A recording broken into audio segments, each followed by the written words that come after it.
அனைவருக்கும் வணக்கம். இன்று நம்மோடு அரசியல் பேச இணைந்திருப்பவர் இளங்கோவன் தோழர் அவர்கள். வணக்கம் சார். வணக்கம். அதாவது நீங்க ரயில்வே துறையில வேற ஒர்க் பண்றீங்க. ரயில்வே துறையில மிகப்பெரிய விபத்துக்கள் தொடர்ச்சியா மோடியினுடைய அரசாங்கத்துல நடந்துகிட்டே இருக்கு. இதற்கான காரணங்களா பலதரப்பட்ட விஷயங்களை சொல்றாங்க. உங்களுடைய பார்வையில என்ன கோளாறு ரயில்வே துறையில இருந்துட்டு இருக்கு? சரி, நான் இளங்கோவன், தக்ஷின் ரயில்வே பென்ஷனர்ஸ் யூனியனுடைய தலைவர். ரிட்டையர் ஆகி சீஃப் டிக்கெட் இன்ஸ்பெக்டரா இருந்தேன். ரிட்டையர் ஆகி 15 வருஷம். இப்போ நீங்க இந்த ரயில்ல ஏராளமான ரயில் விபத்துக்கள் ஏன் நிகழுது அப்படின்னு நீங்க கேட்டீங்க. அதோட அதை தவிர்க்கிறதுக்கான காரணங்களும் நம்ம பார்க்க வேண்டியிருக்கு. இப்போ ரயில்ல அண்மையில் நடந்த விபத்துக்களை பத்தி நம்ம பேசலாம்.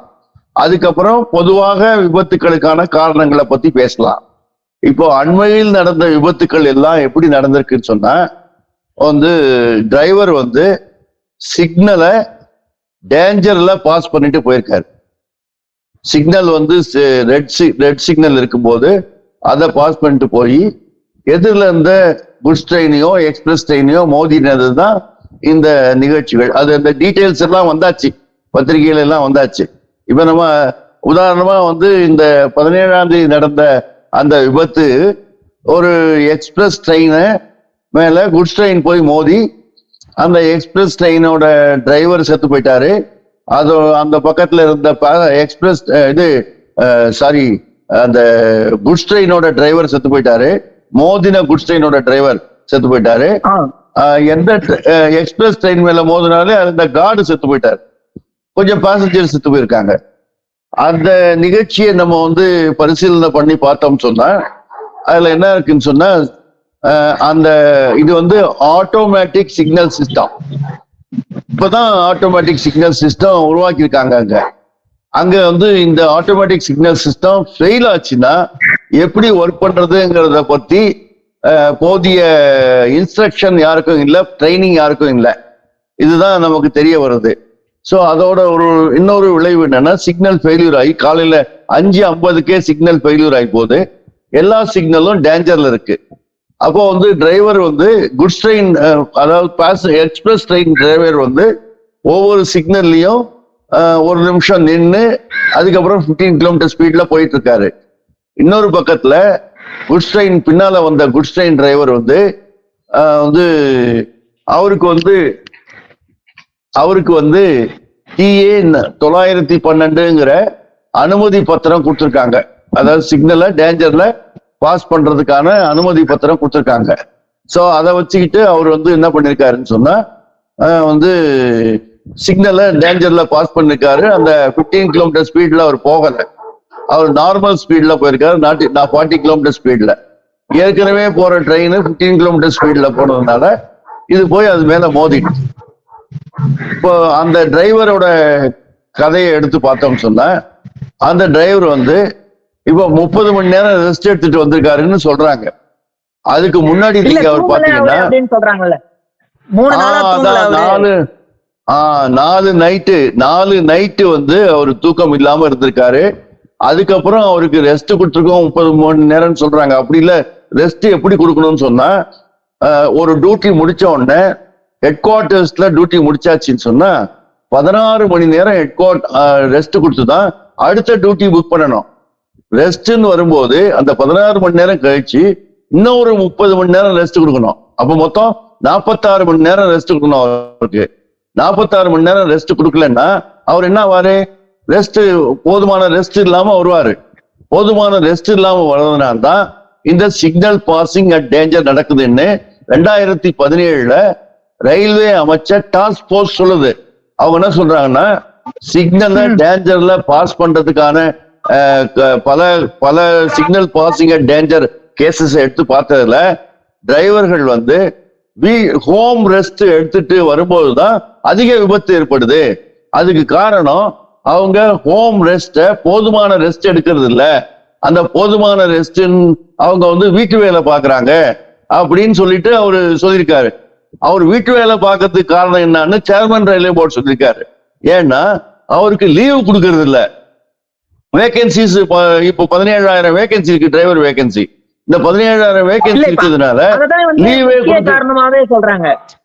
ஆமா, லீவ் கொடுக்கறதுக்கு லீவ் எடுக்க முடியல. ஊழியர்கள் ரயில்வே துறையில இல்லாத காரணத்தினாலதான் இந்த மாதிரியான ரயில் விபத்துகள் நடப்பதற்கு முக்கிய காரணமா இருக்கு. ஏன்னா ரயில் ஊழியர்கள் இருந்தா அது சரிவர நடந்திருக்கும். அது ரயில்வே ஊழியர்கள் இருந்தா மட்டும் பத்தாது, அவங்களுக்கு போதுமான ஓய்வும் கொடுக்கணும். இப்ப இந்த வேகன்சி ஏராளமா இருக்கிறதுனால ரயில்வே போர்டு சேர்மன் என்ன சொல்றாரு, லீவ் கொடுக்கல நாங்க அப்படின்றாரு. அப்போ லீவ் கொடுத்தாதான் அவரு வீட்டு வேலையை பார்ப்பாரு. டியூட்டி முடிச்சு ரெஸ்ட் அவருக்கு 16 மணி நேரம் ரெஸ்ட் கொடுத்து அடுத்த டியூட்டி புக் பண்ணணும். அதே நேரத்துல ரெஸ்ட்னு ஒரு மாசத்துல 4 ரெஸ்ட் அவர் கொடுக்கலாம். 30 மணி நேரம் ரெஸ்ட் கொடுக்கணும்னு ரயில்வே ஆக்ட் சொல்லுது. அப்படின்னா இந்த 16 மணி நேரம் டியூட்டி முடிச்சு இன்னொரு 30 மணி நேரம் ரெஸ்ட் கொடுக்கணும். 46 மணி நேரம் ரெஸ்ட் கொடுத்தாதான் அவர் நல்லா தூங்கிட்டு அடுத்தது வரும்போது ஃப்ரெஷ்ஷா வருவாரு. ஆனா இங்க நடக்குது என்னன்னா, அவருக்கு அந்த ரெஸ்ட் கொடுக்கறது இல்லை. ஒண்ணு.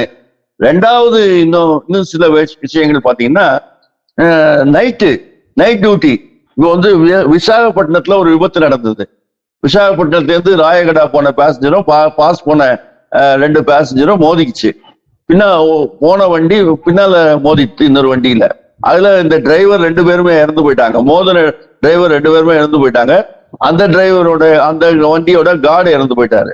சோ அதை பத்தி ஆராய்ச்சி பண்ண கமிஷனர் ஃபார் ரயில்வே சேஃப்டி என்ன சொல்லியிருக்காருன்னா, அவங்க 4 நைட் டியூட்டி பார்த்திருக்காரு அந்த டிரைவரு, மோதின டிரைவரு. அவரு போதிய ரெஸ்ட் இல்லாம வந்திருக்காரு. ரெஸ்ட் இல்லாம வந்ததுனால சிக்னலை டேஞ்சர்ல பாஸ் பண்ணிருக்காரு.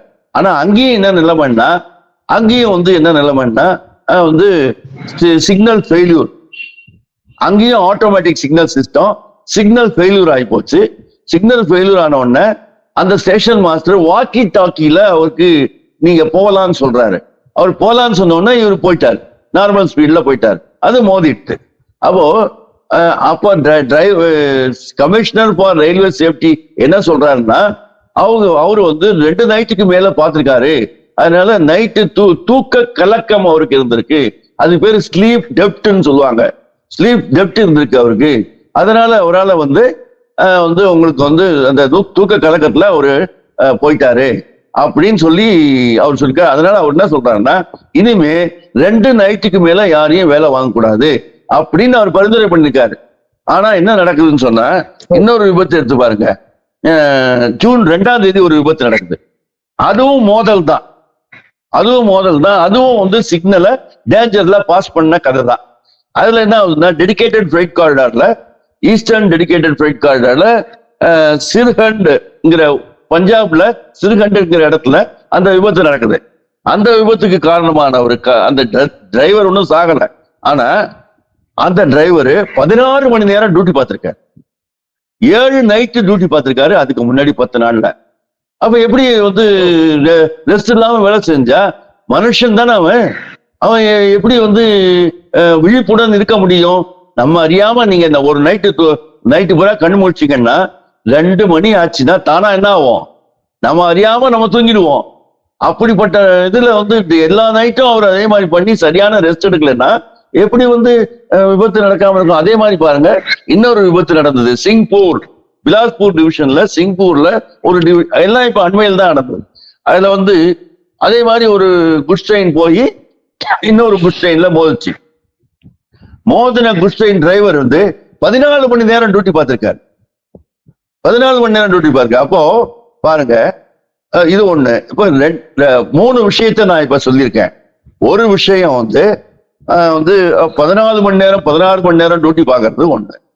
2வது விஷயம் 2 நைட்டுக்கு மேல டியூட்டி பார்க்கறது. 3வது விஷயம் 46 மணி நேரம் ரெஸ்ட் இல்லாம இருக்கிற விஷயம். சோ இது இந்தியன் ரயில்வேஸ்ல ரயில்வே டிரைவர்கள் 14 மணி நேரம் 16 மணி நேரம் 18 மணி நேரம் டியூட்டி பார்க்கறாங்க. அது மட்டும் இல்ல, இது அதனால என்ன பண்ணாங்கன்னா 1973ல 2 ஃபெடரேஷன் இருக்கு ரயில்வேல. பார்த்துங்க, அங்கீகார சங்கங்கள் 2 அங்கீகார சங்கங்கள் இருக்கு. இந்த சங்கங்கள் இதை பத்தி கவலையே படல. அதனால டிரைவர் யூனியன், அவங்க all India loco running staff association ஒரு யூனியன் உருவாக்கி அவங்க 1973ல ஆகஸ்ட்ல ஒரு ஸ்ட்ரைக் அடிச்சாங்க இந்தியா பூரா. அந்த ஸ்ட்ரைக்கை ஒட்டி அன்னைக்கு இருந்த கவர்மெண்ட், காங்கிரஸ் கவர்மெண்ட் தான் அது, அவங்க வந்து 10 மணி நேரத்துக்கு மேல ஒரு டியூட்டி அட்டிய ஸ்ட்ரெச் தொழிலாளி டியூட்டி பார்க்க கூடாது அப்படின்னு ஒப்பந்தம் போட்டாங்க. ஆனா அந்த ரூல்ல சர்க்குலர் போட்டாங்க, 10 மணி நேரத்துக்கு மேல போகக்கூடாது அப்படின்னு சர்க்குலர் போட்டாங்க. ஆனா அதுக்கப்புறம் என்ன பண்றாங்கன்னா 2016ல என்ன பண்றாங்கன்னா இன்னொரு சர்க்குலர் போடுறாங்க. இந்த 10 மணி நேரம் டியூட்டியை ஒழுங்காவே அமல்படுத்தல. முன்னாடி வந்து அதுக்கு 10 hour ரூல் இம்ப்ளிமெண்டேஷன் செல்லுன்னு வச்சிருந்தாங்க. 10 மணி நேரத்தை இம்ப்ளிமெண்ட் பண்றாங்களா மானிட்டர் பண்றதுக்கு எல்லாம் பண்ணிட்டு இருந்தாங்க. ஆனா என்ன ஆகி போச்சுன்னு சொன்னா அந்த செல்லை மூடிட்டாங்க, அந்த ஃபைல் எல்லாம் தூக்கி வெளில போட்டாங்க. போட்டு என்ன பண்றாங்கன்னா 2016ல 1996ல ஒரு 92ல ஒண்ணு 2016ல ஒரு சர்க்குலர் போடுறாங்க. அதுல என்ன பண்றாங்கன்னா அவங்க வந்து அட்டிய ஸ்ட்ரெச் 9 மணி நேரத்துக்கு மேல வேலை செய்யக்கூடாது. முன்னாடி 10 மணி நேரம் இருந்தது இல்லையா, அது 9 மணி நேரத்துக்கு மேல வேலை செய்யக்கூடாது. அதே நேரத்துல 9 மணி நேரத்துக்கு மேல சில காரணங்களுக்காக 11 மணி நேரம் வரைக்கும் வேலை வாங்கலாம். ஆனா 11 மணி நேரம் வரைக்கும் வேலை வாங்கலாம்னா அவங்க என்ன பண்ணணும்னா அந்த 2 மணி நேரத்துக்கு முன்னாடியே 9 மணி நேரம் முடியறதுக்கு 2 மணி நேரத்துக்கு முடியுதுன்னா 7 மணிக்கு 7வது மணி நேரத்துல அவருக்கு நோட்டீஸ் கொடுக்கணும். நான் உங்களை இன்னும் 2 மணி நேரம் வேலை வாங்க போறேன் அப்படின்னு நோட்டீஸ் கொடுக்கணும். அப்படி நோட்டீஸ் கொடுக்கலன்னா அவர் 9 மணி நேரம் கழிச்சு இறங்கி போயிடலாம், ரெஸ்ட் கிளியர் கொடுக்கலன்னு இறங்கி போயிடலாம். ஆனா இவங்க என்ன பண்ணாங்க, அந்த உத்தரவுல என்ன பண்றாங்கன்னா 11 மணி நேரம் சொன்னான்ல, 11 மணி அடுத்த பேராவில் என்ன சொல்றாங்கன்னா ஏதாவது வண்டி டிலே ஏதாவது காரணங்களால டிலே ஆச்சுன்னு சொன்னா 12 மணி நேரம் வரைக்கும் வேலை வாங்கலாம். ஒரு காலத்துல 10 மணி நேரம் போய் எப்படி ஒரு சரியான ஒரு வழிகாட்டு நெறிமுறை இல்ல அப்படின்ட்டு சொல்லலாமா ரயில்வே துறைக்குன்ட்டு? ஏன்னா நான் அப்படின்ட்டு பாத்தீங்கன்னா 8 மணி நேரத்துல இருந்து 11 மணி நேரம் வரைக்கும் தான் வந்து அதிகபட்சமா வேலை வாங்கக்கூடிய டைமா இருக்கு அப்படின்ட்டு தான் நான் படிச்சேன். இப்ப நீங்க சொல்றத பார்த்தா அப்ப எவ்வளவு நேரம் வேணாலும் வேலை வாங்கிக்கலாம் அப்படின்ற ஒரு மெத்தட் அதுலயே ஆட் ஆயிடுதுல. அதான் இந்த சர்க்குலருக்கு பேரு 143/2016 2016ஆம் வருஷத்துல இஷ்யூ பண்ண 143வது சர்க்குலர். அந்த ஆர்டர்ல இதே மாதிரி சொல்றான் 12 மணி நேரம் வேலை வாங்கலாம்னு சொல்றான். 12 மணி நேரத்துக்கு மேல அவரு இது வாங்கலாம், எது ரிலீஃப் வாங்கிட்டு போயிடலாம். ஆனா என்ன நடக்குதுன்னா இப்ப நம்ம பார்த்தோம்ல 2 நிகழ்ச்சி 16 மணி நேரம் டியூட்டி பார்த்திருக்காரு, ஒரு இதுல 14 மணி நேரம் டியூட்டி பார்த்திருக்காரு. அப்போ இந்த 10 மணி நேரம் போய் 8 மணி நேரம் எல்லாருக்கும் டியூட்டி வேணும். சாதாரணமா எல்லாரும் 8 மணி நேரம் தான் டியூட்டி பார்ப்பாங்க. ஜெர்மனிலாம் டிரைவர்கள் வந்து ஒரு வாரத்துக்கு 35 மணி நேரம் தான் வேலை பார்க்கறாங்க. ஒரு வாரத்துக்கு 35 மணி நேரம் தான் என்ன 6 36 6 நாளைக்கு ஒரு நாளைக்கு 6 மணி நேரத்துக்கு மேல வேலை வாங்குறது இல்லை, 5.5 மணி நேரம் தான் வேலை வாங்குறாங்க. ஆனா இந்தியாவுல 8 மணி நேரம் கூட 8 மணி நேரம் கிடையாது. 1919ல ILO கன்வென்ஷன் படி 8 மணி நேரம் எல்லாருக்கும் டியூட்டி இருக்கணும், அதுவும் கிடையாது. 10 மணி நேரத்துக்கு ஒப்பந்தம் போட்டாங்க, அதுவும் கிடையாது. இப்ப 12 மணி நேரம்ன்றான். 14(2)ங்கிற விஷயத்துல விசாரணை இல்லாம விளையாடுது இந்த அரசு. மக்களோட உயிரோடையும் டிரைவரோட உயிரோடையும் விளையாடுது. அதனாலதான் நம்ம என்ன சொல்றோம்னா இப்ப அதனாலதான் இந்த போராட்டம் நடந்திருக்கு. ஆனா சதர்ன் ரயில்வேல இது ஒரு ஜூன் மாசம் 1ஆம் தேதியிலிருந்து இந்த போராட்டத்தை துவக்கியிருக்காங்க. ஆனா ரயில்வே நிர்வாகம், சதர்ன் ரயில்வே நிர்வாகம் ஜெனரல் மேனேஜர் அவங்களோட பேச்சுவார்த்தையை நடத்த மாட்டேங்கிறாரு. பேச்சுவார்த்தையை நடத்தல, அவங்கள கூப்பிட்டு பேச்சுவார்த்தை நடத்தல, அவங்களோட ஆனா தண்டனையை கொடுத்துட்டே இருக்காரு. அப்ப என்ன செய்ய சொல்ற, இப்போ நீ வந்து வண்டியை நீ சொல்ற மாதிரி 10 மணி நேரம் 12 மணி நேரம் 14 மணி நேரம் வேலை செஞ்சு ஆக்சிடென்ட் உருவாக்கணுமா? இன்னும் 2 நைட்டுக்கு மேல வேலை செஞ்சு ஆக்சிடென்ட்டை உருவாக்கணுமா? 46 மணி நேரத்துக்கு முன்னாடியே ரெஸ்ட குறைச்சிக்கிட்டு வந்து ஆக்சிடென்ட்டை உருவாக்கணுமா? ஜனங்களுக்கு உயிரை பாதுகாக்கணும், உயிரை போக்கணுமா? அதனால நாங்க செய்ய மாட்டோம்னு சொல்றோம்னா இப்ப அவங்க வந்து பண்ணா உன்னை வந்து வேலை நீக்கம் செய்வோம்னு சொல்றது எப்படி நியாயம்? அதனாலதான் நாங்க என்ன சொல்றோம்னா ஜெனரல் மேனேஜர் அவங்களோட பேசணும், பேச மாட்டேங்கிறாரு. இதை வந்து நான் உங்க சேனல் மூலமா கேட்டுக்கிறேன். 2வது விஷயம், கவச்ச பத்தி நம்ம பேசுவோம். கவச் வந்து எப்படி ஒர்க் பண்ணுதுன்னு சொன்னா 4G நெட்வொர்க்ல ஒர்க் பண்ணுது. அதை வந்து என்ஜின்ல பொருத்துவாங்க, அதே மாதிரி அதை வந்து ஸ்டேஷன்ல கேட்ல ட்ராக்ல பொருத்துவாங்க. பொறுத்துனா எல்லா பொறுத்துனா என்ன ஆகும்னா உங்களுக்கு வந்து ஒரு என்ஜின் வந்து இன்னொரு ட்ரெயின் மேல மோதறதுக்கு முன்னாடி சிக்னல்ல டேஞ்சர்ல பாஸ் பண்ணி தானே போகணும். சிக்னல் டேஞ்சர்ல இருந்ததுன்னா அதுக்கு முன்னாடி 100 மீட்டருக்கு முன்னாடியே என்ஜின் வந்து நின்னுடும், பிரேக் அடிச்சிடும், ஆட்டோமேட்டிக்கா பிரேக் வந்துடும், பிரேக் ஆகி வண்டி நின்னுடும். அப்போ விபத்து நடக்காது இல்லையா? அந்த கவச்சி எவ்வளவு முக்கியமானது. அது வந்து என்ன செய்யணும்னா, இப்ப வந்து இந்தியாவில் அது வந்து ஒரு என்ஜின் 1 கிலோமீட்டர் ஒரு ஸ்டேஷன்ல வச்சா பத்தாது. இந்திய ரயில்வேல 13,215 லோக்கோ இருக்கு, ட்ரெயின்ஸ் இருக்கு, என்ஜின்ஸ் இருக்கு. அதே மாதிரி 68,043 கிலோமீட்டர் தண்டவாள ரூட் இருக்கு. அப்போ அது எத்தனையிலையும் இதை பொறுத்துனாதான் இந்த விபத்தை தவிர்க்க முடியும். இது வரைக்கும் பாத்தீங்கன்னா சரி, அப்போ 1 கிலோமீட்டருக்கு கவச்சி பொருத்தணும்னா அதுக்கு வந்து 50 லட்சம் ரூபாய் வேணும். ஒரு என்ஜின்ல கவச்சி பொருத்தணும்னா 70 லட்சம் ரூபாய் வேணும். அப்ப என்ன ஆகுது?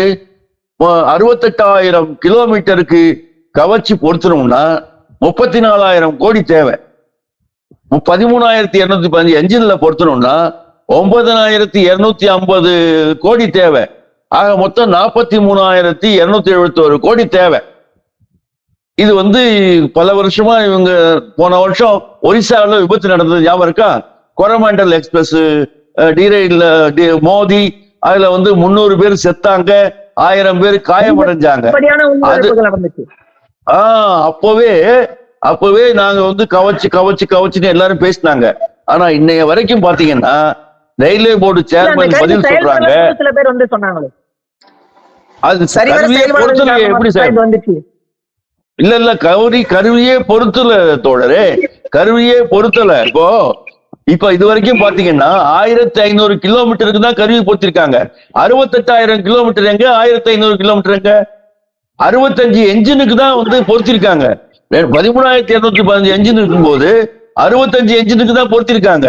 அப்ப இந்த வண்டியெல்லாம் விபத்துக்கு வந்த இந்த வண்டியில தான் கவச்சே கிடையாது.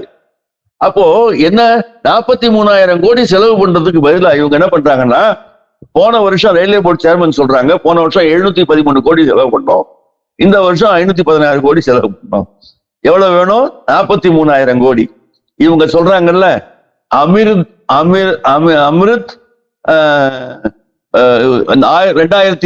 2047 அமிர்த் பாரத், 2047 100 ஆண்டு சுதந்திரம்.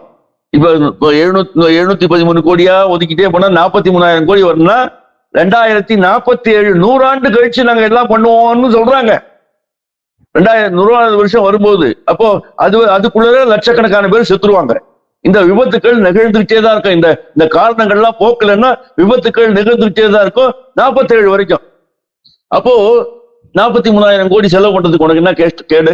நான் கேட்கிறேன், அயோத்தியா இருக்குல்ல, அயோத்தியால ராமர் கோயில் கட்டிருக்காங்க.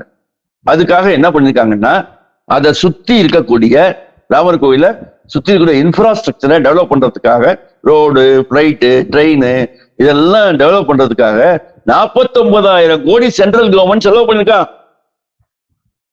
அதுக்கு 49,000 கோடி செலவு பண்ண இந்த அரசாங்கம் உயிர் போற இந்த விபத்துல இருந்து தவிர்ப்பதற்காக 43,000 கோடி உடனே செலவு பண்ணக்கூடாதா? 2-3 ஆண்டுகள்ல முடிக்க கூடாதா? ஏன் முடிக்கல? பெரும் விபத்து நடந்து முடிஞ்சு ஒடிசாவில 250 பேர் வந்து உயிரிழந்திருக்காங்க. அப்பயே இந்த விவகாரம் வந்து பேசப்பட்டது, அப்பயும் எடுக்கல. ஆனா அதிகப்படியா வந்து பாதுகாப்பு துறைக்கு, ரயில்வே துறைக்கு தான் அதிகப்படியான நிதியும் ஒதுக்கப்படுகிறது. அப்ப ரயில்வே துறைக்கு ஒதுக்கக்கூடிய நிதி எல்லாம் அவங்க என்னதான் பண்றாங்க? அது வந்து அன்றாட பிசினஸ் தான், பிசினஸ் ஆஸ் யூசுவல். அன்றாட வேலை, தண்டவாளம் புதுப்பிக்கிறது, சிக்னல் புதுப்பிக்கிறது, அது மாதிரியான வந்து வேலைகளுக்கு தான் அவங்க வந்து செயல்படுத்துறாங்களே ஒழிய, அன்றாட செயல்பாடுகளுக்கும் சின்ன சின்ன இன்வெஸ்ட்மெண்ட்டுக்கு தான் செய்யறாங்களே ஒழிய, எல்லாமே வந்து பிரதான காரியங்களுக்கு செய்வதில்லை. அப்போ அதோட விளைவு வந்து உங்களுக்கு வந்து இந்த விபத்துக்கள் நிகழ்ந்து கொண்டுதான். இன்னொரு விஷயம் சொல்றேன், இந்த விபத்துகளோட இன்னொரு விஷயம் சொல்றேன். கவச்சை பத்தி நம்ம பேசணும், இது ஒரு பக்கம். இன்னொரு பக்கம் விபத்து நிகழாம இருக்கணும்னா இன்னொரு விஷயம் இருக்கு. இப்ப நம்ம வந்து புதிதாக தண்டவாளங்களும் போடுறது, சரக்கு போக்குவரத்துக்கு தனி பாதை, பயணி போக்குவரத்துக்காக போறதுக்கு வரதுக்கு தனி பாதை, அது மாதிரி போட்டா அது பாட்டு போயிட்டே இருக்கும், பெரிய விபத்துகள் ஏற்படாது. ஒரு தனி பாதை போடணும். அப்ப அது மாதிரி தனி பாதை போடுறதுக்கு பணம் செலவாகும். இப்ப அவங்க என்ன சொல்றாங்க, 38 லட்சம் கோடி செலவு பண்ணி 2021 இருந்து 2051 போட போறோம்னு 2021 சொன்னாங்க. ஆனா அதுல என்ன, இதுக்கு எத்தனை வருஷம் ஆச்சு? இன்னைக்கு 3 வருஷம் ஆச்சா? 21 அப்புறம் 3 வருஷம் ஆச்சா? இந்த 3 வருஷத்துல எவ்வளவு போட்ட, என்ன பண்ணன்னு ஒரு கணக்கு இருக்கா? ரயில்வே பட்ஜெட்ல ஏதாவது சொல்றானா? அல்லது எக்கனாமிக் சர்வேல ஏதாவது சொல்றானா? ஒண்ணுமே சொல்றது இல்ல. இதுக்கு முன்னாடி அவன் நேஷனல் இன்ஃப்ராஸ்ட்ரக்சர் பைப் லைன் சொன்னான், அதுவும் 13,69,000 கோடி சொன்னான், அதுவும் பாதியில விட்டான். எல்லாத்தையும் பாதியில விடுறதுதான் இவங்களுடைய வேலை. ஆனா சரி, இது கட்டுமான பொதுவாக விரிவாக்கம், கட்டுமானத்தை விரிவாக்குறதுக்கும் பலப்படுத்துறதுக்கும் அதுக்கான செலவு பண்றது இல்லை. அதே நேரத்துல இன்னொரு விஷயம் இருக்கு. இது விரிவாக்குறதுங்கிறது ஒரு விஷயம். இன்னொரு விஷயம், இருக்கிற சொத்தை பத்திரமா பாதுகாக்கணும்ல, விபத்து நிகழாம பார்க்கணும்ல, புதுப்பிக்கிற வேலையை உதாரணமா 2000 கிலோமீட்டர் தண்டவாளங்கள் புதுப்பிக்கப்பட வேண்டிய ஒன்றா இருக்கு அப்படின்ற கோரிக்கை எழுந்திருக்கு. ஆனா இந்த அரசு மேற்கொள்றது இல்ல. அதாவது சுரேஷ் பிரபுன்னு ரயில்வே மினிஸ்டர் இருந்தார்ல, அவர் பாஜகவோட ரயில்வே மினிஸ்டர் தான். 2017 ஒரு வெள்ளை அறிக்கை கொடுத்தாரு. அந்த வெள்ளை அறிக்கையில அவர் என்ன சொன்னாருன்னு சொன்னா, தண்டவாளங்கள் ஒரு வருஷத்துக்கு 4500 பழுதடையுது, நாங்க 2000-2500 தான் புதுப்பிக்கிறோம். ஏன்னா காசு இல்ல. ரெண்டாவது அதனால என்ன ஆகுதுன்னா, ரயில்கள் தடம் புரள்வது நிறைய நடக்குது அப்படின்னு சொன்னாரு. அப்ப என்ன பண்ணணும்?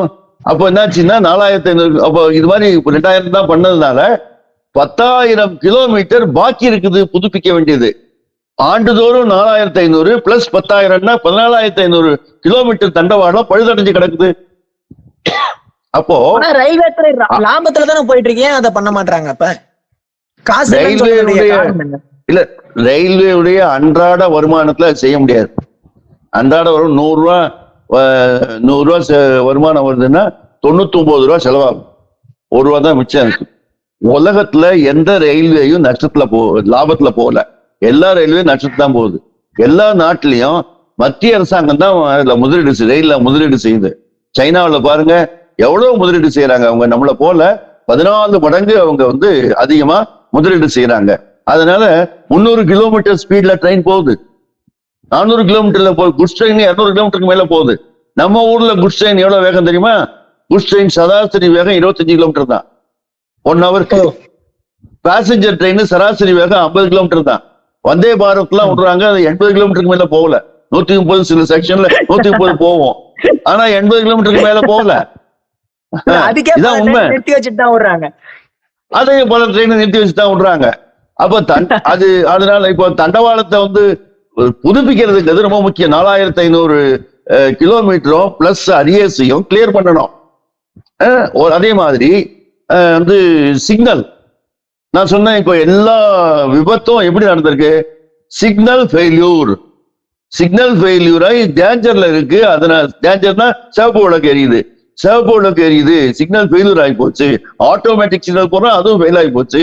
அதனாலதான் அவர் டேஞ்சரை சிக்னல்ல பாஸ் பண்றாருன்னு நம்ம பாக்குறோம். அப்போ பிரதான குற்றவாளி யாரு? சிக்னல் ஃபெயில் ஆகக்கூடாது இல்லையா? இந்திய ரயில்வேல ஒரு ஆண்டுக்கு 55,000 சிக்னல் ஃபெயில் ஆகுது. ரயில்வே புள்ளி வரப்படி 55,000 சிக்னல் ஃபெயில் ஆகுது. அப்ப சிக்னல் ஃபெயில் ஆகாத சிக்னலை ஏன் போடுறதுக்கு வக்கு இல்லை இந்த அரசாங்கத்துக்கு? ரெண்டாவது, இந்த டாஸ்க் போர்ஸ் சொன்னல 2017 டிரைவர் ஹோம் ரெஸ்ட் சரியா எடுக்காதனால டேஞ்சரஸ் சிக்னல்ல பாஸ் பண்றாருன்னு அந்த டாஸ்க் போர்ஸ் சொல்லிச்சு இல்லையா? அந்த டாஸ்க் போர்ஸ் என்ன சொல்லுச்சுன்னா, சிக்னல் ஒரு வருஷத்துக்கு 200 சிக்னல் புதுப்பிக்க வேண்டியதா வருது, ஆனா 100 தான் புதுப்பிக்கிறோம், பணம் இல்ல. அன்னைய காலத்துல அந்த 2017 7,680 கோடி செலவு பண்ணி அந்த புதுப்பிக்கிறத அப்டேட் பண்ணணும் அப்படின்னு அவர் ரெக்கமெண்ட் பண்ணாரு. அது இல்லாம பிரிட்ஜஸ், ஏராளமான பிரிட்ஜஸ் இருக்கு, அது பழசாகுது. பிரிட்ஜ் பரிசாச்சுன்னா இவன் அதிக வெயிட் உள்ள வண்டியை ஓட்டுறான், அது வந்து பிரிட்ஜ் உடஞ்சு போய் விபத்து ஏற்படுறதுக்கு வாய்ப்பு இருக்கு. அப்ப அதனால அனில் கக்கோட்கர் கமிட்டி அப்படின்னு 2012 போட்டாங்க. அந்த கமிட்டி என்ன சொல்லுச்சுன்னு சொன்னா, இந்த இருக்கிற சொத்துக்களை, பழைய சொத்துக்களை, இருக்கிற சொத்துக்களை புதுப்பிக்கணும், புதுப்பிக்கிறதுக்கு 1,12,000 கோடி செலவு பண்ணி புதுப்பிங்கன்னு சொன்னார். அதுக்குள்ள காங்கிரஸ் போயிட்டு பிஜேபி வந்தது. 2014 பிஜேபி வந்தது. அவங்க அதை பத்தி ஒன்றும் செய்யல. எல்லாரும் கேட்டாங்க அனில் கக்கோட் கமிட்டியை அமுல்படுத்துன்னு. 2017 அமுல்படுத்துறதுக்கான திட்டம் போட்டாங்க. என்ன பண்ணாங்கன்னா, ராஷ்டிரிய ரயில் சம்ரட்சண கோஷ் அப்படின்னு ஒன்று ஆரம்பிச்சாங்க. அதாவது நேஷனல் ரயில் சேஃப்டி ஃபண்ட், தேசிய ரயில் பாதுகாப்பு நிதி அப்படின்னு உருவாக்குனாங்க. அதுல 1,00,000 கோடி நாங்க முதலீடு பண்ண போறோம் 5 ஆண்டுகள்ல. 17 இருந்து 22 1,00,000 கோடி நாங்க முதலீடு பண்ண போறோம். ஒரு வருஷத்துக்கு 20,000 கோடி முதலீடு பண்ணுவோம்னு சொன்னாங்க. ஆனா என்ன ஆச்சுன்னு சொன்னா, முதல் ஒரு வருஷம் 20,000 கோடிக்கு பதிலா என்ன பண்ணாங்க, 10,000 கோடி, 12,000 கோடி, 17,000 கோடி, ஒரு வருஷம் 312 கோடி. வெறும் 312 கோடி. 20,000 கோடி எங்க, 312 கோடி எங்க? இப்ப இதனுடைய விளைவு என்னாச்சுன்னு சொன்னா, நான் 5 வருஷத்துல 1,00,000 கோடி செலவு பண்ணல. விபத்து தவிர்க்க முடியாத அளவு. அது இல்லாம இப்போ 4,500 கிலோமீட்டர் புதுப்பிக்காத விளைவு இந்த சூழ்நிலையே அந்த புதுசா வர பழுதடை வேற அதிகரிச்சுக்குது, கரண்ட் வேற அதிகரிக்குது. அப்போ அதனுடைய விளைவு என்னாச்சுன்னு சொன்னா, 2022 CAG controller and auditor general of India இருக்காருல்ல, அவர் இதை ஆடிட் பண்ணிட்டு அவர் என்ன சொல்றாருன்னா, அட பாவீங்களா, நீங்க இதெல்லாம் பண்ணாத விளைவு இன்னும் 1,00,000 கோடி நீங்க முதலீடு செய்ய வேண்டியதா இருக்கு, அந்த 1,00,000 கோடியை முதலீடு செய்யுங்கன்னு சொல்றாரு. ஆனா இந்த அரசாங்கம் இன்னைய வரைக்கும் அதுக்கான சிறப்பு நிதி ஒதுக்கவே இல்லை. 1,00,000 கோடியை செலவு பண்றதுக்கான திட்டமே இல்லை. பிசினஸ் ஆஸ் யூசுவல் தான்.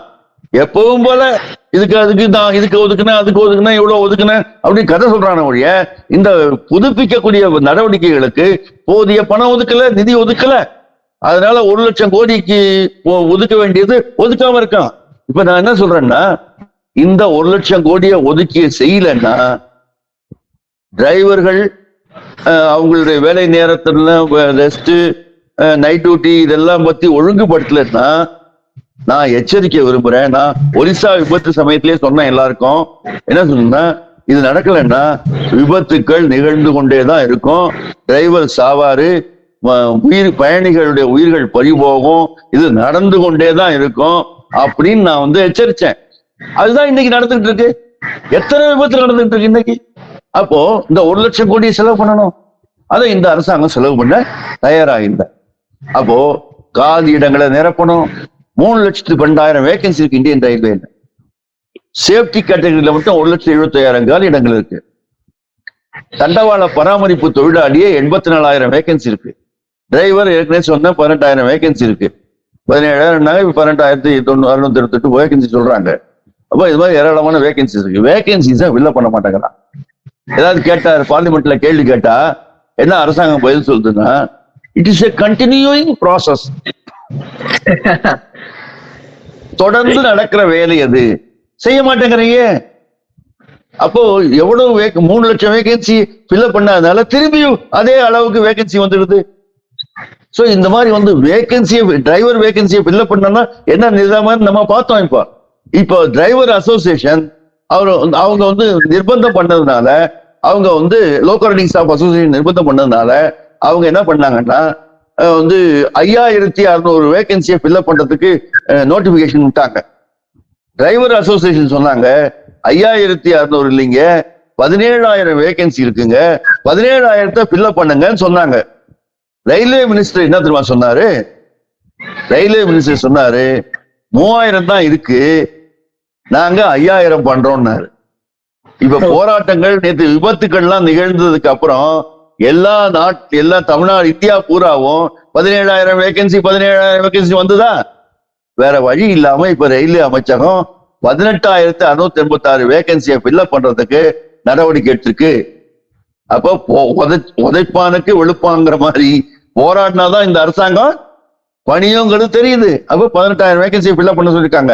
அதே மாதிரி 84,000 வேகன்சி இதுல இருக்கு, என்ஜினியரிங் டிராக்மேன் வேகன்சி இருக்கு. அதே மாதிரி 64,000 டிராபிக் ஸ்டேஷன் மாஸ்டர் வேகன்சி இருக்கு. இதெல்லாம் வந்து எடுக்கணும். இதெல்லாம் எடுக்க மாட்டேங்கிறாங்க. அவங்க என்ன பண்றாங்கன்னா, இப்ப விபத்து வந்ததுன்னு வச்சுங்களேன், இப்ப 2 டிரைவர் விசாகப்பட்டினம் விபத்து நடந்தது ஞாபகம் இருக்கா? விசாகப்பட்டினம் விபத்து சொன்னேன் இல்லையா, அதுல 2 பேசஞ்சர் மோதிக்கிச்சு இல்லையா? அந்த பேசஞ்சர் மோதிக்கினதுக்கு அப்புறம் ரயில்வே மினிஸ்டர் என்ன தெரியுமா சொல்றாரு, இவங்களுடைய போக்கே ரொம்ப மோசமா இருக்கு. என்ன சொல்றாருன்னா, அந்த 2 டிரைவரும் செத்து போயிட்டான். 2 டிரைவரும் செத்து போயிட்டான். அந்த 2 டிரைவரும் வந்து கிரிக்கெட் மேட்ச் போன்ல பாத்துட்டு இருந்தாங்க அப்படின்னு அவர் ஸ்டேட்மெண்ட் விட்டார். அத கமிஷனர் ஃபார் ரயில்வே சேஃப்டி விசாரணை பண்ணி என்ன சொல்றாருன்னா, அப்படி ஒண்ணும் அவங்க பார்க்கல. இத விஜயகுமார்னு ஹிந்து ரிப்போர்ட்டர் இருக்காருல்ல, அவர் வந்து போய் தோண்டி துருவி அதை கண்டுபிடிச்சிட்டு வந்து பத்திரிகையெல்லாம் எழுதிட்டாரு. அதுக்கப்புறம் ரயில்வே மினிஸ்டர் வாபஸ் வாங்குறாங்க. இதுல வந்து ஒரிசா விபத்து நடந்தது. ஒரிசா விபத்துல என்ன சொன்னாங்க, இந்த அடிப்படை காரணங்களை பேசாம ஒரிசா விபத்துல ஒரு முஸ்லீம் இருக்காரு, அவர் தான் வந்து எல்லாத்தையும் மேனிபுலேட் பண்ணிட்டாரு, அவரு முஸ்லீம், அவரு பண்ணிட்டாரு, அவரை தேடி கண்டுபிடிச்சிட்டு இருக்கிறோம், அவர் தலைமறைவாகிட்டாருன்னா. அப்புறம் அந்த ஊர் பிஆர்ஓ அப்படி அறிக்கை விடுறாரு, அவர் ஒன்னும் தலைமறைவாகல, அவர் இருக்காரு, அவர் ஒன்னும் காரணம் இல்லை அப்படின்னு அவங்க அறிக்கை விடுறாங்க. சோ இந்த மாதிரி பாத்தீங்கன்னா வந்து இந்த அரசாங்கம் வந்து திசை திருப்புற வேலையை தான் செய்யறாங்களே ஒழிய விபத்துக்கு காரணமான முக்கியமான நடவடிக்கைகளை கவர்ச்சி பொருத்துறதுக்கு பணம் ஒதுக்கணும். 1,00,000 கோடி புதுப்பிக்கிறதுக்கான பணத்தை ஒதுக்கணும். அதே மாதிரி 38 லட்சம் கோடி விரிவாக்கத்துக்கு ஒதுக்கணும். இதெல்லாம் செய்யறதுக்கு பதிலா பணம் இல்லைன்றான். நான் என்ன சொல்றேன், பணம் இல்லைன்னு நீ சொல்றிய, ரயில்வேல ₹1 இன்வெஸ்ட் பண்ணா எக்கானமியில ₹5 ஜெனரேட் ஆகும்னு சொல்றாங்க. அந்த அளவுக்கு பொருளாதாரம் வளரும். அதே மாதிரி அதுக்கு பணம் ஒதுக்காம இந்த அரசாங்கம் என்ன பண்ணுதுன்னா, அரசாங்கத்துக்கு வரக்கூடிய வரி வருமானத்தை தான் என்ன பண்றான், 16,000 கோடி கார்பரேட்டுகளுக்கு வரி தள்ளுபடி, கடன் வாங்கின கடனை தள்ளுபடி பண்றான். 16,000 கோடி தள்ளுபடி பண்றான். 16 லட்சம் கோடி, சாரி 16 லட்சம் கோடியை தள்ளுபடி பண்றான். 16 லட்சம் கோடி அந்த ஒரு 100-200 முதலாளிகளுக்கு தள்ளுபடி பண்ணிட்டு அந்த பணத்தை ஈடுகட்டுறதுக்காக வரி பணத்துல இருந்து, நம்ம வரி பணத்துல இருந்து, ஜிஎஸ்டில இருந்து இட்லிக்கும் தயிருக்கும் பழைய சாதத்துக்கும் ஜிஎஸ்டி போட்டு, மூத்திரம் விடுற இடத்துக்கு கூட வரியை போட்டு அந்த வரியை வசூல் பண்ணி ஜனங்களை கசக்கி புழிஞ்சி வசூல் பண்ணி அது இந்த கார்பரேட்டுகளுக்கு கொட்டி அழுகுறான். அப்போ அந்த பணத்தை அவங்க மேல வரி போடு. இந்த இன்ஃப்ராஸ்ட்ரக்சரை டெவலப் பண்றதுக்கு, பாதுகாப்பு டெவலப் பண்றதுக்கு அவன் எவ்வளவு லாபம் அடிக்கிறான், எத்தனை மடங்கு, எவ்வளவு பணமா இருந்தது எவ்வளவு பணம் ஆகி போச்சுன்னு கொடுக்குறாங்க, கணக்கு கொடுக்குறாங்க. இன்இக்வாலிட்டி அதிகமா இருக்குன்னு சொல்றாங்க. அப்படி இருக்கும்போது இந்த அரசாங்கம் அவங்க மேல வேணா வரி போடு, அவங்களுக்கு கடனை தள்ளுபடி பண்ணாத. கார்பரேட் வரிய 30% இருந்ததை 25%, 22% குறைச்சிட்டான். புதுசா வரவனுக்கு 5% குறைச்சிட்டான். அதனால ஒரு வருஷத்துக்கு 1,45,000 கோடி இந்த அரசாங்கத்துக்கு நஷ்டம், வருமானம் குறையுது. அப்போ ஒரு வருஷத்துக்கு 1,40,000 கோடினா இந்த 5 வருஷத்துல எவ்வளவு ஆச்சு? இந்த பணம் எல்லாம் மிச்சமாகுது. இந்த பணத்தெல்லாம் வரி போட்டா அந்த பணம் வரும் இல்லையா? அதெல்லாம் வச்சு பணம் இல்லைன்னு சொல்றதுக்கு ஏமாத்து வித்த எல்லாத்தையும் கார்பரேட் அதானிக்கும் அம்பானிக்கும் கொட்டிட்டு ஜனங்களுக்கும் விபத்தை தவிர்க்கிறதுக்கான பணம் கொடுக்க மாட்டேன்னு சொல்றது, நான் அதை தான் தேச துரோகம்னு சொல்றேன், தேச விரோதம்னு சொல்றேன். அதனால இந்த அரசாங்கம் இத வந்து முக்கியமா இதுக்கான பணம் ஒதுக்கி செய்யணும். சைனாவில வந்து எவ்வளவு பணம் ஒதுக்கி நஷ்டம் பண்ணி ஸ்பீடு அதிகமாக்கிறாங்க, அதே மாதிரி ஸ்பீடு அதிகமாக்கணும். சரக்கு போக்குவரத்து எல்லாம் வந்து 27% ரயில்வேல போகுது, மீதி எல்லாம் ரோட்ல தான் போகுது. எவ்வளவு பாதுகாப்புக்கு விபத்து ஏற்படுது, பொல்யூஷன் ஏற்படுது, ஃபாரின் எக்ஸ்சேஞ்சுக்கு செலவாகுற எண்ணெய் செலவாகுது. இதெல்லாம் தவிர்க்கணும்னா ரயில் தான் முக்கியம். 27% 45% ஆக்கணும்னு சொல்லியிருக்காங்க. அப்ப 25 கிலோமீட்டர் ஸ்பீடா 50 கிலோமீட்டர் ஸ்பீடா ஆக்கணும். குட்ஸ் ட்ரெயினுக்கு passenger train 50 kilometre 130 kilometre speedo ஆக்கணும். இதெல்லாம் பண்ணோம்னா 38 லட்சம் கோடி இன்வெஸ்ட் பண்ணோம்னா அதுக்கு கார்பரேட் வரி வசூல் பண்ணி அதை இன்வெஸ்ட் பண்ண, அது மாதிரி இன்வெஸ்ட் பண்ணணும்னு நான் கேட்டுக்கிறேன். அப்போ இன்னைக்கு இதெல்லாம் இந்த மோடி அரசாங்கம் இதெல்லாம் இப்ப பண்ண 10 வருஷத்துலயும் செய்யல. இப்ப புதுசா வந்திருக்காங்க. நான் என்ன கேட்டுக்கிறேன்னா, இந்த நாட்டு மக்கள் விழிப்புணர்வு அடையணும்.